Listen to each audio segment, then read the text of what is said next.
welcome back to another one of these Simpsons Treehouse of Horror episodes. This one is for the Treehouse of Horror number 12, which was in season 13. Bit ominous. This one had the segments Hex in the City, House of Wax, and Whiz Kids. It always takes me a minute to remember the titles. Ironically, the House of Wax segment has lived rent-free in my brain since the night it first aired, way back forever ago. And I'm gonna be honest with you, I don't think I realized when I first saw it that that one was supposed to be a Treehouse of Horror episode, even though in hindsight now I'm like, oh yeah, I guess I could see it, but yeah, it explains a few things about the way I view smart technology and why I inherently don't trust it. Oh, yeah, thinking about this episode, I'm like, oh my god, I think I just figured out exactly why I'm freaked out by it. But anyway, so Hex in the City is about this gypsy fortune teller that Marge and the kids go to and everything, and everything's fine and as one would expect it to go with a gypsy fortune teller, until freaking Homer comes in and proceeds to literally ruin every single thing in her office. So, of course, Gypsy puts a hex on Homer and basically curses everyone he loves to have bad luck because of his screw-up. Which he's like, yeah, like I care. It's not even me that's gonna have the bad luck. Yeah, next morning, Marge wakes up as, like, the bearded lady.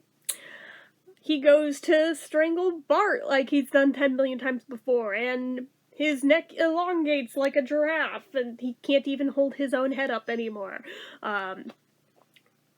Lisa's lower half turns into a horse. I don't think anything happened to Maggie. His two buddies at the bar get crushed by an airplane.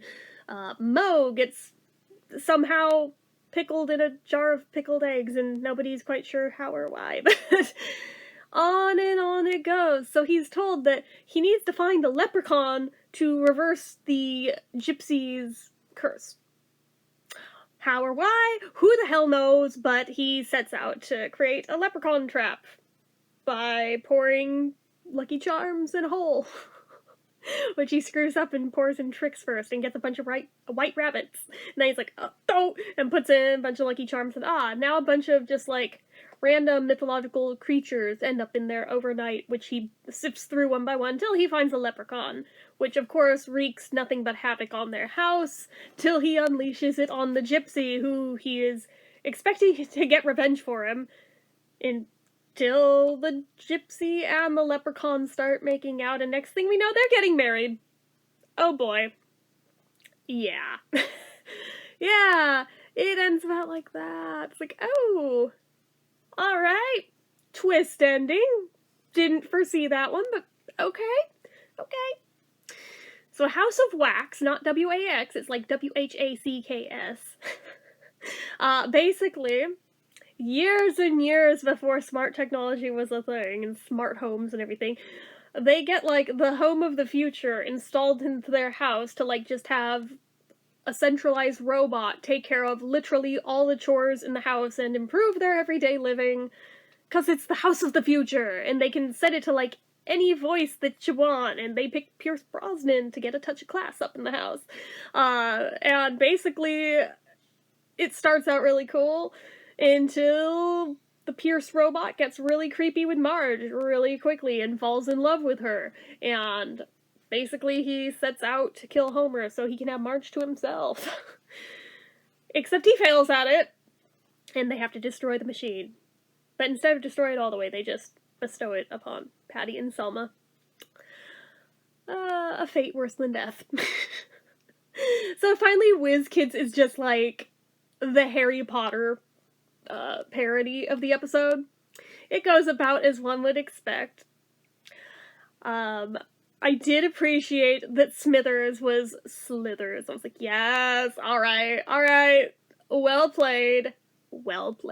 Which means that Montgomery Burns was, of course, Voldemort.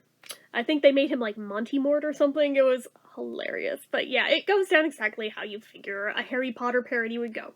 Did it feel super Halloween-y? No. Did, frankly, any of the 3 segments in this one feel all that Halloween-y? No.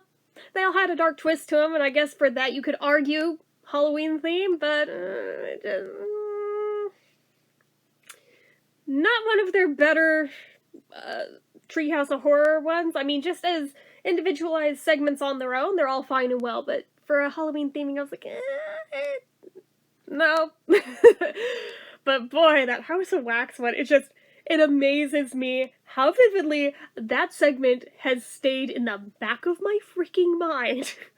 And made me always kind of fear, like, the whole smart fridges and smart toasters and smart this, smart that, smart door, smart lights, you know, that one day they may, like, turn on us and kill us all. Like, I have always had this little nagging fear in the back of I can talk in the back of my head.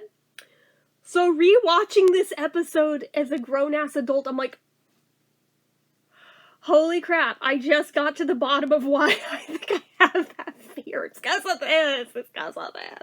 A lot of my irrational fears in life have ironically come from The Simpsons. Like, a whole freaking lot of them. Like, it is kind of stupid just how many, and while I can blame some of these on, I probably shouldn't have been watching this show at such a young and impressionable age. By the time this one aired, I think I was already a teenager, so there's not even as good an excuse this time. But anyway, if I had to rate this one, I think it would be... in terms of Halloween theming, 2 out of 5. Just, no, it really doesn't hit the mark.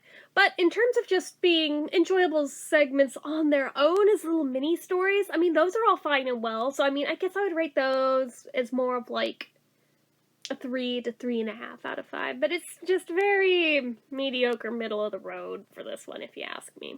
So, anyways, that's it for this one. Those are my 2 cents. So as usual, you know what to do. If you like this video, go ahead and give it a like. If you're not already and you'd like to be, click subscribe. Hit that notification bell so you never miss an upload. I can see all in analytics. Only 388 of you have clicked that. Let's get those numbers up, people.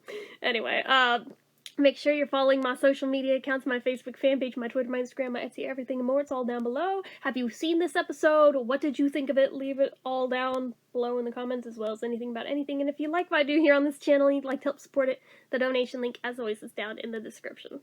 Anyway, guys, till next time, see ya.